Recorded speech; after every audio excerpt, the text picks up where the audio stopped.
दोस्तों लास्ट जो वीक में हमने वीडियो अपलोड की थी उसमें आपका बहुत प्यार हमें मिला, बहुत ज़्यादा व्यूज़ हमें मिले, 2000 से ज़्यादा व्यूज़ हमें मिले। दोस्तों मेरी अपनी वीडियोस में जो यूएसडी आईएनआर का हम वीकली डाटा एनालिसिस करते हैं उसमें इतने ज़्यादा व्यूज़ मैंने अभी तक नहीं देखे हैं, तो इसलिए मैं अलग से ये बता रहा हूँ आपको। आपका बहुत बहुत धन्यवाद। 36 से ज़्यादा लाइक्स हैं। और दोस्तों कमेंट्स जो कौशिक जी ने किया वो बहुत खूबसूरत कमेंट हमें अच्छा लगा, बड़ा अच्छा लगा कि डाटा एनालिसिस आई ओपनर था, तो थैंक यू करते हैं हम उसके लिए। उसके बावजूद भी आपने बड़े अच्छे कमेंट्स हमें दिए। तो दोस्तों इन विशाल जी ने जो माइक के बारे में लिखा था वो भी हमने इस बार चेंज करने की कोशिश की है। और यूएसडी आईएनआर की ऑप्शंस की शीट अगर आपको चाहिए, यूएसडी आईएनआर की जो शीट हम शेयर करते हैं अपनी वीडियोस में भी बताते हैं, आपकी जानकारी के लिए मैं बताना चाहूँगा कि ये शीट आप हमें मेल कीजिए, हमारी मेल आईडी theiqtrader@gmail.com। हम आपको ये शीट ज़रूर शेयर करेंगे। और ये शीट फ्री ऑफ कॉस्ट है। जो हमारी पेड शीट्स हैं वो केवल पे ऑफ शीट होती है, ये शीट बिल्कुल फ्री ऑफ कॉस्ट है। आप हमें मेल कीजिए, रिक्वेस्ट कीजिए, हम ये शीट आपके साथ शेयर करेंगे। और इस वीडियो में जो ये ट्यूटोरियल वीडियो है, यहाँ क्लिक करेंगे तो वीडियो खुल जाता है, वहाँ आप जाकर इस को समझ सकते हैं कि डाटा इसमें कैसे कलेक्ट करना है, डाटा हम कैसे इकट्ठा करते हैं, कैसे बनाते हैं, उसके बाद अपना एनालिसिस कर सकते हैं। Thank you.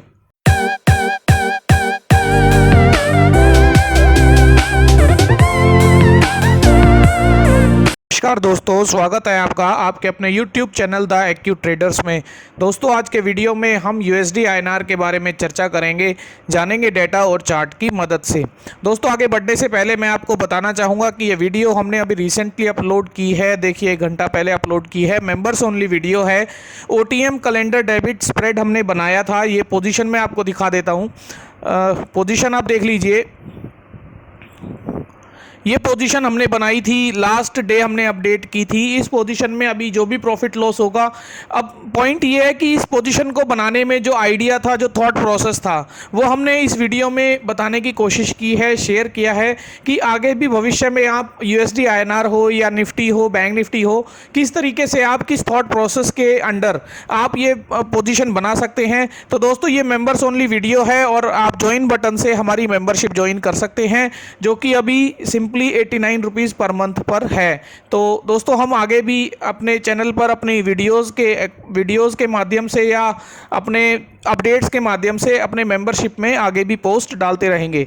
तो दोस्तों वीडियो शुरू करते हैं। तो दोस्तों सबसे पहले हम चलते हैं डेटा पर, इकोनॉमिक कैलेंडर में चलते हैं। और लास्ट जो ट्रेडिंग सेशन था, लास्ट जो वीक था, लास्ट वीक में आप देखिए इंटरेस्ट रेट का डिसीजन आया, इंडिया का 4.9% कर दिया, 4.4% था।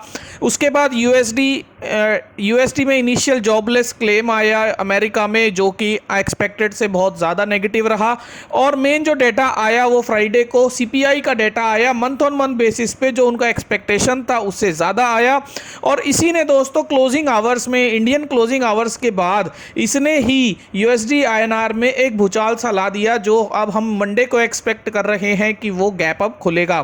तो दोस्तों इसका जो CPI का जो इन्फ्लेशन रेट आया, जो इन्फ्लेशन डेटा आया, तो न्यूज़ में इस तरह की न्यूज़ बनी कि ये 40 ईयर्स के पीक तक चला गया है। CPI इन्फ्लेशन का जो रेट है वो इतना ज़्यादा हो गया है कि वो 40 ईयर्स पीक को भी आगे जा चुका है। इन्फ्लेशन का चार्ट यदि हम देखना चाहें, CPI का चार्ट हम देखना चाहें, क्रोज कंज्यूमर प्राइस इंडेक्स का, तो दोस्तों ये 20 साल का अमेरिका का इन्फ्लेशन का ये कोर CPI का डेटा है, चार्ट है। तो इस चार्ट में भी आप देख रहे हैं कि यहाँ मई 2020 के बाद से ही कितना एग्रेसिवली ये बढ़ता जा रहा है और इसके अभी रुकने की कोई संभावना भी यहाँ नज़र नहीं आ रही। चार्ट में इसके रुकने की भी संभावना नहीं दिख रही। दोस्तों उसके साथ साथ हमारे सोशल मीडिया पर सौरभ जी तो बड़े अच्छे ट्वीट करते ही रहते हैं, तो अपने ट्वीट के माध्यम से भी वो बड़े एग्रेसिवली 78 और 78.5 को अपने कार्ड्स पर देख रहे थे। बताना चाह रहे थे कि US का CPI का डेटा अगर अच्छा फॉल होता है तो हम इसमें USD में एक फॉल देख सकते हैं। अदरवाइज तैयार हो जाइए, डेटा 78.5 और 79 के जोन में USD INR को ट्रेड करते हुए देखने के लिए तैयार हो जाइए, ऐसा वो अपने ट्वीट में लिख के देते हैं। दोस्तों काफ़ी हद तक जो आप USD INR का चार्ट भी देखेंगे, तो हम अभी आगे दिखाएंगे, तो काफ़ी हद तक इस रेंज में कंसोलिडेशन करने के बाद अब USD INR ऊपर का रुझान भी करने लगा है। तो दोस्तों इसके बाद हम एक बार डॉलर इंडेक्स का चार्ट देख लेते हैं। यूएसडी आईएनआर का जो वीकली ब्रेकआउट भी हमें देखने को मिल रहा है टेक्निकल्स में। डॉलर इंडेक्स का यदि हम चार्ट देखें, डॉलर इंडेक्स का चार्ट देखेंगे तो आप देखेंगे जो मंदी आई थी, जो इसने करेक्शन लिया था डॉलर इंडेक्स ने, लेकिन लास्ट वीक में एक सीपीआई का जो एक्सपेक्टेशन था, डेटा का एक्सपेक्टेशन था, लगातार इनका इनिशियल जॉबलेस क्लेम का डेटा भी नेगेटिव आया है। तो दोस्तों इन सब चीज़ों को देखते हुए डॉलर इंडेक्स में फिर से एक तेज़ी हमें देखने को मिली है। हालांकि इस तेज़ी का दूसरा कारण यूरो यूएसडी का कमज़ोर होना भी बताया जा रहा है। यूरो यूएसडी जैसे कि लास्ट वीक में काफ़ी तेज़ी से कमज़ोर हुआ, तो ये भी डॉलर इंडेक्स में तेज़ी का एक कारण बताया जा रहा है। अभी हम अपना यूएसडी आईएनआर का डेटा देख लेते हैं। यूएसडी आईएनआर के डेटा में आप देखेंगे तो ये एक कंसोलिडेशन, जो एक अच्छा कंसोलिडेशन लास्ट काफ़ी डेज से हमें देखने को मिल रहा है। यहाँ उसके बाद एक कंसोलिडेशन का ब्रेकआउट फॉर्मेशन हमें देखने को यहाँ मिलेगा। और ब्रेकआउट के बाद आप देखेंगे मंडे को एक्सपेक्ट कर रहे हैं हम गैप अप करेगा। गैप अप करने के बाद क्योंकि वो 78 के जोन में गैप अप कर जाएगा, उसके बाद हमें देखना होगा कि आरबीआई किस तरीके से या हमारे सेंट्रल बैंक्स किस तरीके से, बड़े इंस्टीट्यूशंस किस तरीके से इंटरवीन करते हैं और यूएसडी आईएनआर को किस रेंज में अभी कंफर्टेबली ट्रेड कराने की कोशिश करते हैं। तो दोस्तों कुल मिला के एक कहानी तो यहाँ बिल्कुल समझ आती है चार्ट से कि मंदी तो नहीं है, तेजी बेशक रुक सकती है, तेजी में इंटरवीन हो सकता है, लेकिन मंदी नहीं है। यूएसडी आईएनआर में लोअर लेवल्स नहीं दिख रहे, ऐसा हमें चार्ट से बिल्कुल समझ आ रहा है। तेजी में कहाँ रुकेगा वो देखना होगा, कहाँ उसे सप्लाई मिलती है, कहाँ आरबीआई इंटरवीन करता है ये देखना होगा, लेकिन मंदी बिल्कुल भी यहाँ हमें देखने को नहीं मिल रही, ऐसा चार्ट से बिल्कुल क्लियर हमें समझ आ रहा है, दिख रहा है। अब दोस्तों डेटा की बात करें तो डेटा में आप देखेंगे तो लास्ट ट्रेडिंग सेशन के अंदर ही लगभग 2,60,000 के आसपास ओपन इंटरेस्ट का एडिशन, लगभग 2 लाख यहाँ ओपन इंटरेस्ट का एडिशन। तो कुल मिला के कहानी एक छोटी सी ये है दोस्तों कि जो इसका वीवैप है, एक तो ये हायर साइड में ट्रेड कर रहा है, उसके साथ साथ जो ये लो बना रहा है, लो में भी ये नीचे की तरफ नहीं जा पा रहा था, लो में भी बार बार ये बाउंस करके अपने हाई के पास क्लोजिंग दे रहा था, जैसा कि लास्ट वीडियो में भी हमने बताने की कोशिश की थी कि ये जो क्लोजिंग है ये हायर साइड में देने की कोशिश कर रहा है। तो दोस्तों ये एक इंडिकेशन मिलता है कि इसको नीचे से जो है, नीचे से एक डिमांड, एक पुल बार बार मिल रहा है।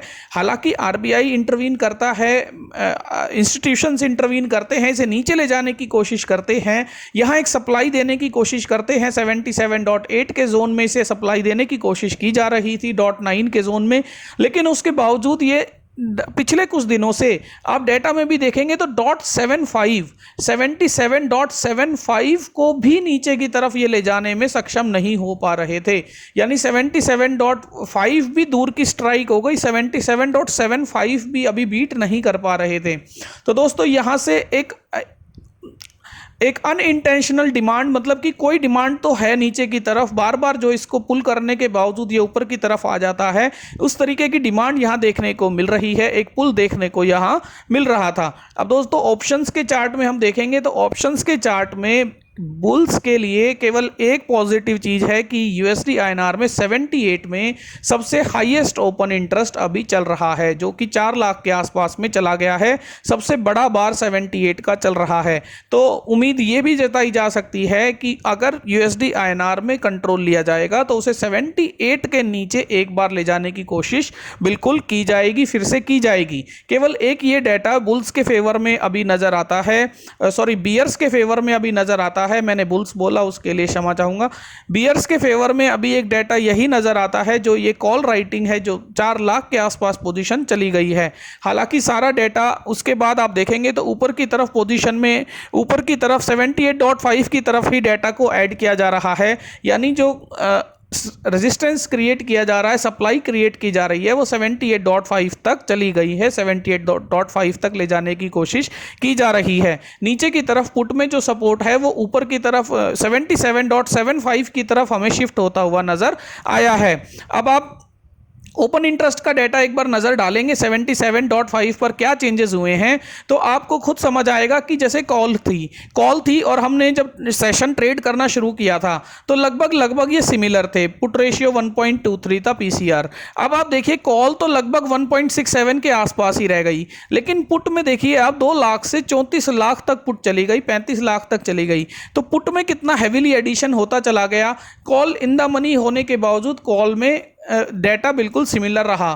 तो इससे हमें कहानी ये समझ आई कि पुट में पोजीशंस को ऐड करके पुट में एक स्ट्रेंथ 77.5 पर देने की कोशिश की गई, और अभी 78 को भी अगले ट्रेडिंग सेशंस में देखना होगा कि किस तरीके से यूएसडी आईएनआर 78 पर अपना सपोर्ट बनाता है, या 78 को इस डेटा को रेस्पेक्ट करते हुए नीचे की तरफ इसे 78 से नीचे की तरफ लाया धकेला जा सकता है।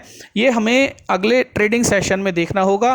पर ओवरऑल रेंज अभी 77.5 से 78.5 की बनती हुई हमें नज़र आती है। तो ये रेंज शिफ्ट ऊपर की तरफ होती हुई हमें यहाँ यूएसडी आईएनआर में दिखती है। तो दोस्तों ये एक कंक्लूजन था, एक एनालिसिस हम करने की कोशिश कर रहे थे यूएसडी आईएनआर का। आपको ये वीडियो कैसा लगा हमें कमेंट सेक्शन में ज़रूर बताइएगा। इस वीडियो में हमें कुछ और एडिशन करना चाहिए, कोई डाटा एडिशन करना चाहिए तो वो भी हमें बताइएगा। आप अपने व्यूज़ हमें दीजिएगा। Thank you.